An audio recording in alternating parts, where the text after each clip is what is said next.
Hi there. We are on week 14. Week 14. How did that happen? We're in double digits. We're halfway through the second set. We're just doing really well. And I am so proud of you all for keeping up.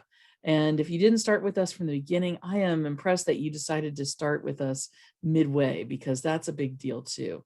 But we are indeed on week 14, day one. And now we are reading into a new book, First Samuel, specifically chapters 1 through 3. What we find here is that in this book, with the name of Samuel, we are transitioning from the time of the judges. Samuel, in fact, will be the last of the judges. It's also a transition from the chaos that was the judges, though they were meant to help put down opposition that would come about because the people had failed to be obedient to God and to recognize God as their king, as their sovereign, as their Lord. They often were just as disobedient and sinful as everybody else, especially as time went on. We actually have probably the best of the judges as the last to come, that being Samuel. And we see Samuel's origins in these 3 chapters. They talk about behind every good man is a good woman. Well, that is definitely true in many of the biblical stories. And here we see that that woman is Samuel's mother, Hannah.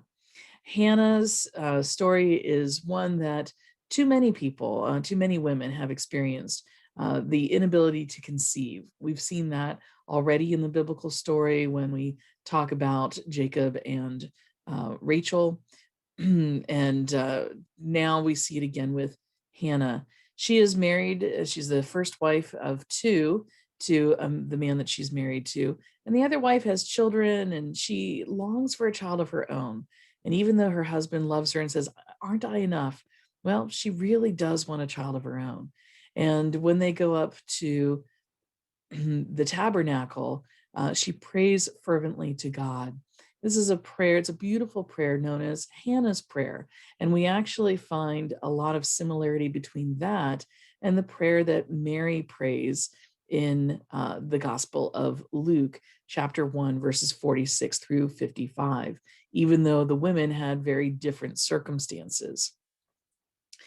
But her longings for a child do not override a faithfulness to God. And so she asks for a child that she can dedicate to the Lord. And as a result, indeed, Samuel is born and she gives him up once he is weaned to the priest Eli so that he might grow up in God's service. Not many mothers are willing to give up their children like that, and certainly not something I would recommend. But imagine if we were to dedicate our children to God from an early age, that we were to take the big responsibility of raising them up so that they know who God is and that they live a life dedicated to God under their own desire, because we have shown what a desire we have for following God as well.